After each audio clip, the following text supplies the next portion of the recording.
সাচ্চা ফকির। একজন নবাব বিরাট শোভাযাত্রা করে যাচ্ছেন। হঠাৎ শোভাযাত্রা থেমে গেল। একজন ফকির পথ আটকে রাস্তায় বসে আছেন। তাকে সরে যেতে বলা হলে কিন্তু ফকির উঠলেন না। তখন নবাব নিজেই চতুর্দোলা থেকে নেমে এসে ফকিরকে বলছেন, আমি নবাব, তুমি দেখছো না আমি শোভাযাত্রা করে যাচ্ছি? তোমার এত বড় স্পর্ধা, তুমি আমার শোভাযাত্রা আটকে দিয়েছ। কে তুমি? সরছো না কেন? ফকির বলল, কেন সরবো, আমিও নবাব। নবাব বলল, তুমি নবাব তো তোমার রাজ্য কই? ফকির বলল, আমি যখন যেখানে থাকি তখন সেখানেই আমার রাজ্য। নবাব বলছে, তোমার ধনরত্ন কই? ফকির বলছে, আমার অভাব নেই, তাই ধনরত্নের দরকার নেই। নবাব বলছে, তোমার সৈন্য সামন্ত কই? ফকির বলছে, আমার শত্রুই নেই, তাই সৈন্যেরও দরকার নেই।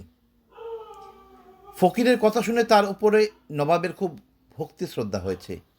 নবাব ভাবছেন, সাচ্চা ফকির ইনি, আল্লাহকে ডাকেন। একে কিছু অর্থ দিলে আমার কল্যাণ হবে, কারণ ওই অর্থ দিয়ে উনি যা খাবেন তাতে যে রক্ত হবে তার শক্তিতে উনি আল্লাহর নাম করবেন, সেই নামের ফল আমি পাব। এই জন্য লোকে বলে সাধুর কাছে শুধু হাতে যেতে নেই। যাই হোক, নবাব তখন ফকিরকে তার কাছ থেকে কিছু দান নিতে অনুরোধ করলেন। ফকির তা নিতে স্বীকৃত হলেন। নবাব তখন তাকে বলছেন, যখন আমাকে এতটাই কৃপা করলেন তখন আরেকটু কৃপা করুন, আপনি আমার প্রাসাদে চলুন। ফকির বলছে, চলো তোমার প্রাসাদ দেখে আসি।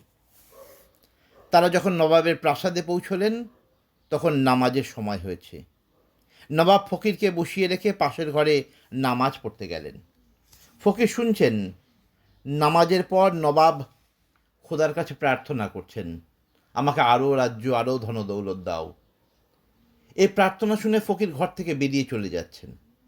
এমন সময় নবাব প্রার্থনা শেষ করে এসে দেখেন ফকির চলে যাচ্ছেন। নবাব তাড়াতাড়ি ফকিরকে ডেকে জিজ্ঞাসা করছেন, কিছু না নিয়ে চলে যাচ্ছেন যে?